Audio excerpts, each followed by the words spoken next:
मैं ARP Sadhu Singh PS खेड़ामणि में कक्षा 4 और 5 के बच्चों के साथ। बच्चों देखिए, आज मैं आपको एक ऐसा प्रैक्टिकल प्रश्न से आपका परिचय कराऊंगा जो आपको दैनिक जीवन में रोज काम आने वाला है। आपने घर में या आपके विद्यालय में जहां पे आप बैठे हो, नीचे देखिए क्या बिछी हुई है? टाइल बिछी हुई है। अब इस कमरे में कितनी टाइल बिछेंगी? बिछाने से पहले कितनी बिछेंगी, अगर ये पता करना हो तो आप सबसे पहले क्या करोगे? अगर टाइल लगवाते हो तो आप क्या करते हो? सबसे पहले किसके पास जाते हो? मिस्त्री से क्या कहते हो? तो भैया इस वर्ष में कितनी टाइल लगेंगी आप बताओ, मैं उसी हिसाब से टाइल ले आऊं। लेकिन अगर आप गणित जानते हो, गणित आपने पढ़ा है, गणित के सूत्र आप जानते हो, तो आपको किसी मिस्त्री को पूछने की जरूरत नहीं है। आप स्वयं गणना करके, कैलकुलेशन करके टाइलों की संख्या ले आओगे। यहाँ पे टाइल निकालने का सूत्र क्या है? वर्गाकार टाइलों की संख्या निकालने का सूत्र क्या है? फर्श का क्षेत्रफल, जिसपे आपको टाइल लगानी है, और यह है एक टाइल का क्षेत्रफल। देखिए, मैं आपको उदाहरण के माध्यम से, इस गणित किट में दिया हुआ इस इंस्ट्रूमेंट के माध्यम से समझाने का प्रयास करता हूं। आप ये मान लीजिए आपका ये फर्श है, ये कमरे का फर्श है। ये इस पे क्या लगानी है? इस तरह से इस पे क्या लगानी है? टाइल लगानी है। क्या लगानी है? टाइल।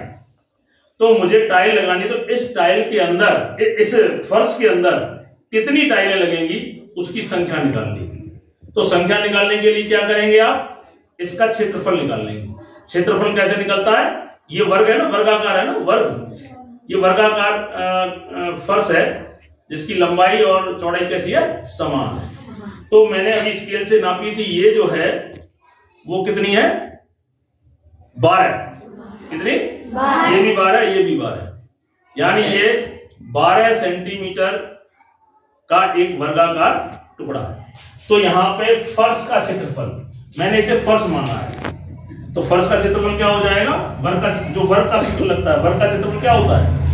भुजा वर्ग, है ना। और इसका सूत्र क्या? एक टाइल। हम एक टाइल जो है, ये एक टाइल ले रहे हैं, ये टाइल भी जो है 3 सेंटीमीटर इधर और 3 सेंटीमीटर, यानी 3 सेंटीमीटर भुजा वाली ये एक वर्गाकार टाइल है। तो यहां भी भुजा स्क्वायर। लेकिन ये भुजा किसकी है? फर्श की। और ये भुजा किसकी है? टाइल की। तो देखिए ये कितना था, मैंने आपको कितना बताया? 12, यानी कि 12 गुणा 12। और ये टाइल जो थी, इसकी भुजा की लंबाई कितनी है? 3। तो ये 3 गुणा 3। 3 का बड़ा बोले 3 एकम 3, 3 चौक 12, 3 एकम 3, 3 चौक 12, यानी कि 4 गुणा 4। 4 गुणा 4 कितना होता है? 4 गुणा 4, 4 का बड़ा 4, 4 चौक 16, 24 नहीं 16। यानी कि देखो, मैंने अभी टाइल लगाई तो नहीं, लेकिन मुझे पता है कि इसमें टाइल कितनी लगेंगी? 16। मैंने अपने सूत्र से गिनती कर ली। अब देखते हैं कि 16 लग भी रही है कि नहीं। तो देखिए ये कितनी है? 1, मैंने 1 लगा दी।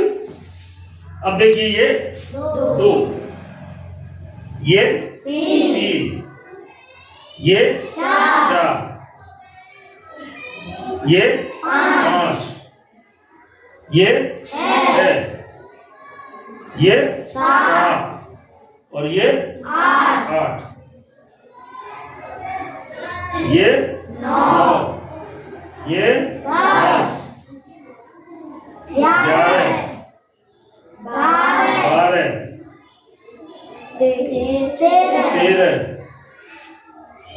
14, और ये 15, और ये 16। देखो पूरा फर्श भर गया। आपको दिख रहा है क्या? फर्श में कहीं भी जगह है? तो मैंने जो यहाँ पे बोर्ड पे कैलकुलेट किया, गणना की 16 टाइल, और 16 टाइल में आपका फर्श भर गया। मजा आया कि नहीं आया? समझ में आई बात? तो इस तरीके से आपको मिस्त्री को किसी को भी पूछने की जरूरत नहीं है। आप फर्श का क्षेत्रफल निकाल लो और बटे में क्या करोगे? एक टाइल का क्षेत्रफल, और हल कर लेंगे। जो भी संख्या आएगी उतनी टाइलें आपको लानी। तो इस तरीके से आप गणना कर लोगे तो आप टाइल ज्यादा नहीं लाओगे जिससे बिगड़ेंगे नहीं, और कम भी नहीं लाओगे जिससे आपकी टूट नहीं पड़े। नहीं तो मिस्त्री तो क्या कभी ज्यादा बोल देंगे कभी कम बोल देंगे, तो माल क्या होता है बाद में, कभी कम पड़ता है कभी ज्यादा। तालियां बजाइए अपने लिए।